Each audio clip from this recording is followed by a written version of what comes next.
প্রশাসনের কাছে অনুরোধ না, জোর দাবি জানাচ্ছি, রাস্তায় এই পশুগুলোকে নিয়ন্ত্রণে আনুন। এখন দেশের রাস্তাঘাটে হাঁটতে গেলে মনে হয় জীবনটা যেন বাজির মতো। কবে কার গায়ে আগুন লেগে যায় কে জানে। একটার পর একটা অ্যাক্সিডেন্ট, প্রতিদিন হাজার হাজার শত শত মানুষ মারা যাচ্ছে। এই দুর্ঘটনার পিছনে যে বড় কারণ কাজ করছে সেইটা হলো রাস্তায় শিয়াল, কুকুর, ছাগল, গরু।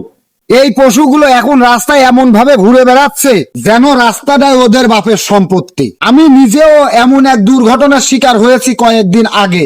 নসিবটা ভালো ছিল তাই বেঁচে গেছি, গাড়ির স্পিডটা কম ছিল।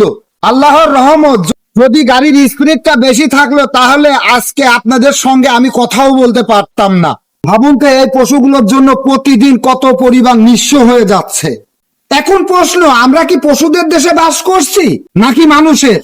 প্রশাসনের কাছে অনুরোধ না, জোর দাবি জানাচ্ছি, রাস্তায় এই পশুগুলোকে নিয়ন্ত্রণে আনুন।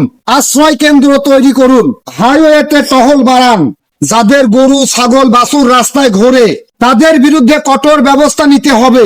কারণ যার গরু রাস্তায় এসে প্রাণ নিল সেই গরুর মালিককেও শাস্তির দরকার। আর দরকার মোটা অঙ্কের জরিমানা। গ্রামের মানুষ থেকে শুরু করে শহর পর্যন্ত সবাইকে সচেতন থাকতে হবে। নিজের এলাকায় যদি দেখেন কেউ গরু ছাড়িয়ে দেয়, কুকুরের দল ঘুরে বেড়ায়, প্রশাসনকে জানান, ভিডিও করুন, আওয়াজ তুলুন।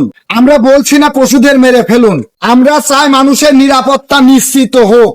আজ এই ভিডিওটা যারা দেখছেন তারা শেয়ার করে দিন, যাতে প্রশাসনও বোঝে আমরা আজ চুপ করে থাকবো না। মনে রাখবেন, একটা প্রাণ হারানো মানে একটা পরিবার ধ্বংস হয়ে যাওয়া। নিরাপদ রাস্তা চাই, নিরাপদ বাংলাদেশ চাই।